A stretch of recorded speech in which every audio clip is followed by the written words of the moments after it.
The grand hall of Saranthil shimmered like a jewel turned inside out. Vaulted ceilings of opaline crystal, humming with unseen energy. Alien nobles stood in rigid formation, draped in fabrics that shifted hue with breath and thought. At the far end, elevated on a staircase of woven light, sat the Tri-Empresses, 3 sisters bound not by love, but by power. He walked in alone, boots echoing softly on the iridescent floor. Cale Riven looked nothing like the warriors the Saran had prepared to scorn. No armor, no weapon, no translator embedded beneath his skin. Just a black suit, an unreadable smile, and the steady confidence of a man who'd already seen their worst. Gasps rippled through the chamber. Their kind did not breathe without ceremony. His audacity struck like a weapon. "You may kneel, Empress," Virel announced. Her voice carried weight, elegance coiled with threat. Cale did not stop walking. "I could, but I won't." A sudden stillness swept the room, as if the planet itself paused to listen. Even Ashera, the warrior empress draped in obsidian plating, straightened in her throne. Salith, the youngest, blinked slowly. Unlike the others, her reaction was not fury, it was curiosity. Virel's eyes narrowed. "You enter our court without armor, without fear, and now without manners. Why?" He stopped 5 steps from the foot of their dais, hands folded behind his back. "Because I was invited. And humans don't dress for execution. We dress for opportunity." Ashera scoffed. "You think you're safe because of your clever words." "No," he said calmly. "I think I'm dangerous because of them." A flicker passed across Salith's face. Amusement, perhaps, or intrigue. She leaned forward, just slightly, studying the lines at the corner of his mouth, the steadiness in his eyes. He didn't look at her yet, but she felt it, the invisible pull. She hadn't been noticed, not truly, in cycles. Until now. "State your purpose," Virel snapped. "To forge a bond, one that doesn't involve fire or blood. And if we refuse?" Ashera's voice was like tempered steel. Cale tilted his head. "Then I leave with knowledge of your weaknesses, of your divisions, of the fact that one of you is already listening." His eyes flicked, just for a moment, to Salith. Her breath caught. That single glance was not a flirtation. It was recognition. He'd seen through her carefully trained stillness, and for reasons she didn't yet understand, it unsettled her more than his defiance. "You have 3 days," Virel said finally, her tone clipped. "Impress us, entertain us, or we'll extract your secrets from what's left of you." He bowed slightly, not from submission, but from strategy. 3 days is all I need." As he turned to be escorted away, Salith watched him walk with the kind of still grace that belonged not to prey, but to something ancient. Dangerous in ways their blades couldn't measure. She realized she wanted to know what else he saw when he looked at her, and more dangerously, what she might see if she looked back. Cale stood alone in the inner observatory, his silhouette outlined by the pale glow of Saranthil's twin moons. The chamber pulsed with quiet energy, crystal walls reading and reflecting his every move. Somewhere in the vast palace behind him, the court watched through veiled eyes and whisper networks. He didn't care. He wasn't here to perform. He was here to understand.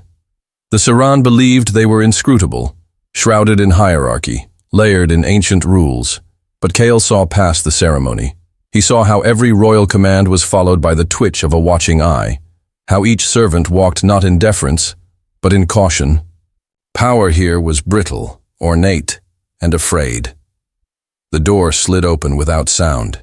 He didn't turn, but he felt her presence, cool, measured, questioning. "You observe a great deal for someone who's barely arrived." Salith's voice was calm, but not dismissive. She spoke like someone who'd grown used to being overheard. Kyle allowed himself a small smile. It's amazing what people reveal when they assume you don't matter. She stepped forward, the hem of her silver robe whispering over the floor. You think we underestimate you? I think you hope I'm a fool, but you're not sure yet. Salith studied him. You're not like the others who've come before. Most tried to buy us. Some threatened. One even cried. I don't trade. I don't beg.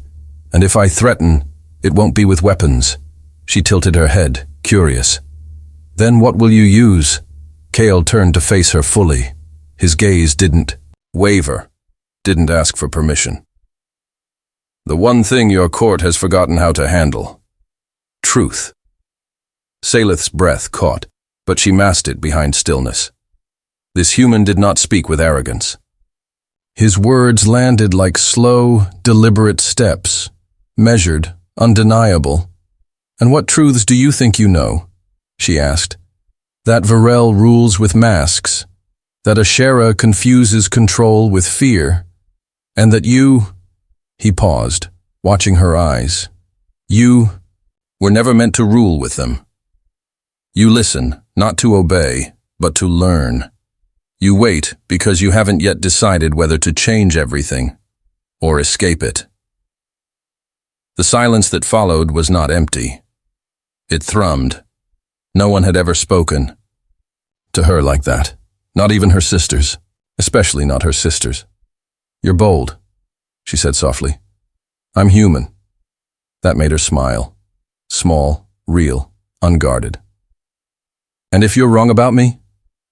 I'll leave, Kyle said. But I won't forget what I saw in your eyes. Salith's composure faltered for the briefest second. A flicker. A breath. She stepped closer.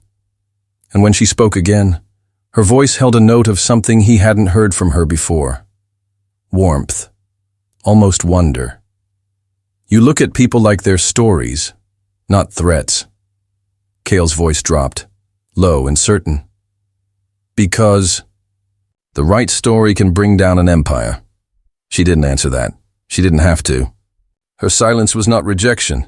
It was tension, awareness, that dangerous balance between interest and fear. I should go, she murmured. You could stay. Something flickered in her expression. Why? Because I don't want anything. From you, he said, except the truth of your company.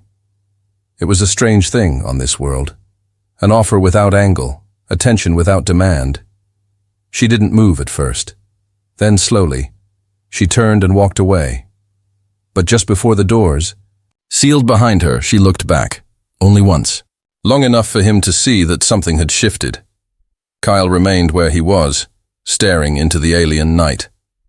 Tomorrow the court would test him again. But tonight, someone had listened, and that was more powerful than any throne. The glass garden was unlike anything Cale had seen before. Branches shimmered with living crystal, their leaves humming in soft rhythm like breath made visible.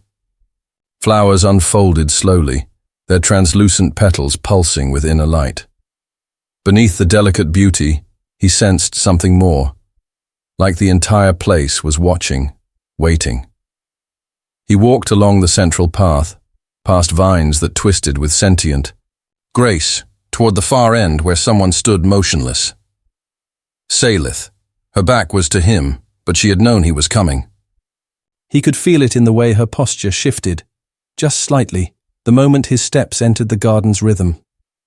I never bring anyone here, she said, voice barely louder than the wind weaving through the glowing branches. I'm honored, Cale answered, stopping a few feet behind her. And a little curious.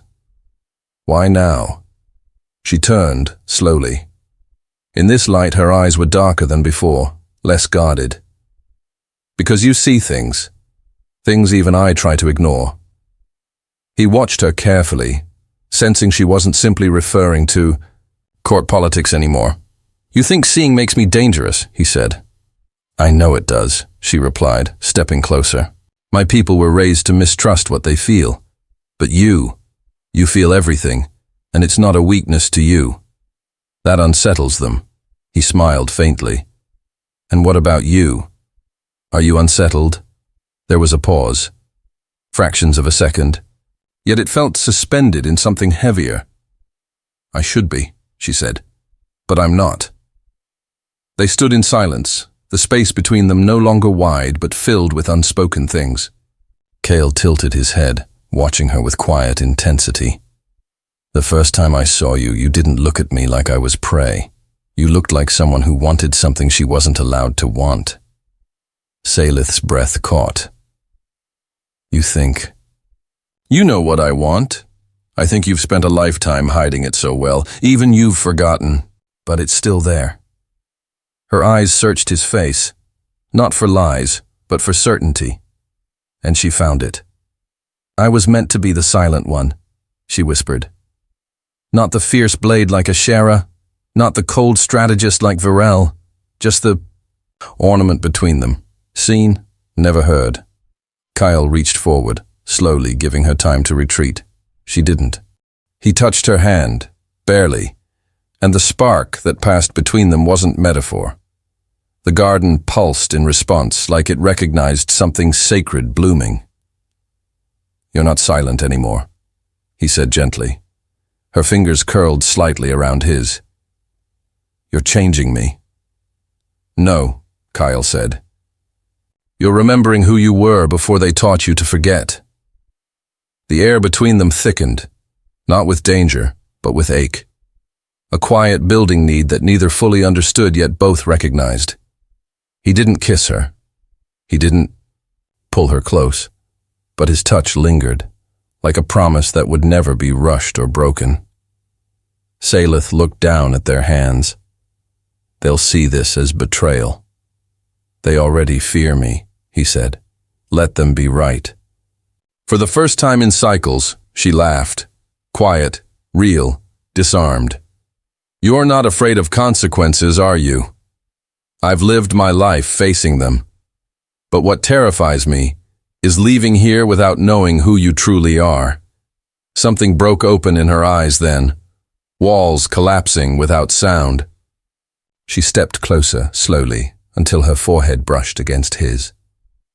The contact was soft, reverent. Not passion, not yet. Something deeper. I don't know if I can choose you, she whispered, not without tearing everything else down. Kyle's voice was low, steady. I don't need you to choose me. I need you to choose yourself. And in that moment, with the stars flickering above and the garden glowing around them like a heartbeat, she did. She didn't speak. She didn't promise. But she didn't walk away. Kyle closed his eyes, letting the silence wrap around them like the start of something sacred. They stood there for what could have been minutes or eternities. Tomorrow, war would whisper at the edge of peace. The court would close in. Secrets would unravel. But tonight, there was only this. And it was real. The silence between them hadn't vanished. It had only changed shape. Once born of hesitation, it now pulsed with unspoken desire and a fragile, growing trust neither dared to name aloud. Morning filtered through the glass canopy above, painting their skin in shifting patterns of gold and blue. Kyle stood near the edge of the garden, where crystal blossoms reached for sunlight. He studied the horizon, but his mind was elsewhere, tracing the memory of her breath against his jaw, the way her fingers had trembled when they touched his. Salith emerged from the inner sanctum, her ceremonial robes replaced by something simpler. Tunic, belt, boots worn from use. Her hair fell loose. Unbound, as though she were discarding more than just tradition. She looked at him, and for once, she didn't hide behind posture or protocol. They know, she said softly. He turned, already expecting the words, but not the weight they carried in her voice. The High Assembly, he asked. They sensed. Something shifted. Varel came to me this morning. She didn't accuse me, but she left a warning wrapped in silk. Cale's jaw tightened. She'll use this. Twist it into something poisonous. Salith nodded. They will come for you, Cale. Not with blades, but with whispers, edicts, exile cloaked in law. Quiet, clean, and final. I've survived. Worse, he said, a half-smile playing at his lips. And I'm not planning to leave. Not without you. She stepped closer, the edge of her expression softening, but her eyes held a storm. You don't understand. They've invested centuries maintaining control. One flicker of emotion, especially toward a human, threatens that balance.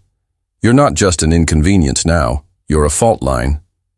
Then let them break, he said, stepping toward her. No, she replied firmly, placing a hand on his chest. Not yet. If they strike now, they'll win. I need time. He covered her hand with his.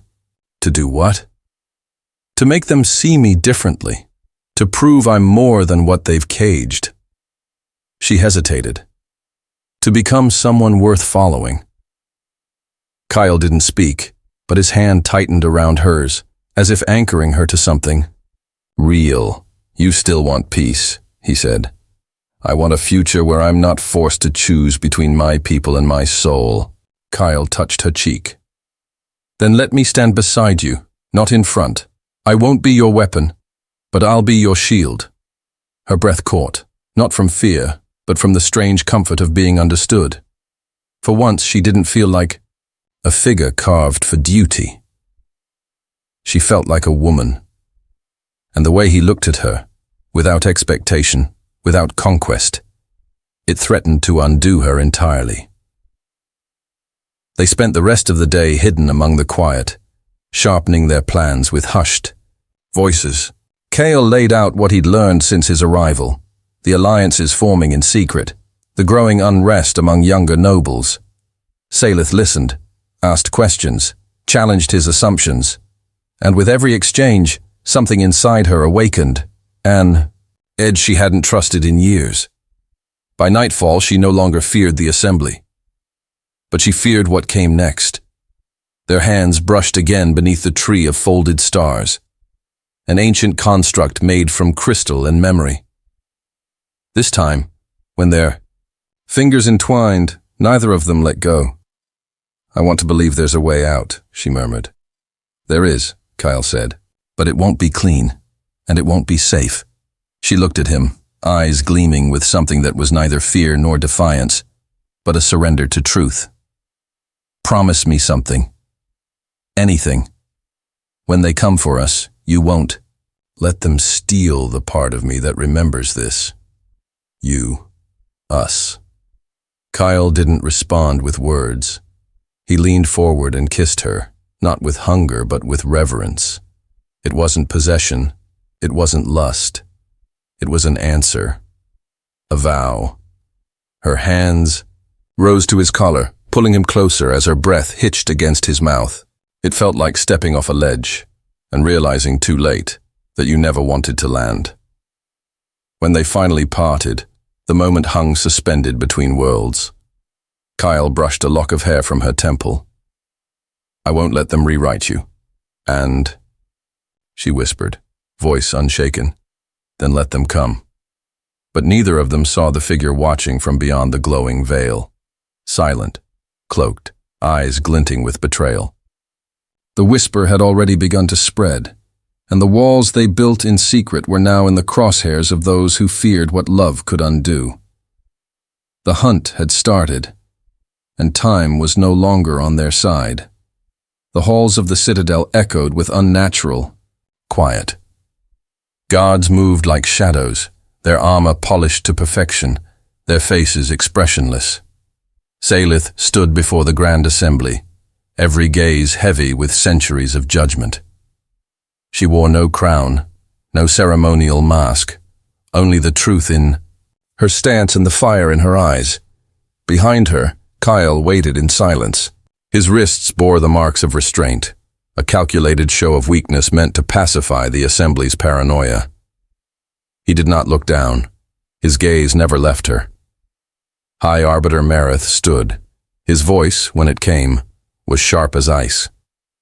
You've broken the covenant. You've consorted with an outsider. You let him into the sacred chambers of our kind. What say you, daughter of the line? Salith stepped forward. I say the covenant was never about love. It was about control, and I won't be its vessel any longer. A ripple of discomfort passed through the council. But Mareth smiled, cold, triumphant. So you confess. Then tradition demands separation. The human will be exiled. You will undergo cleansing.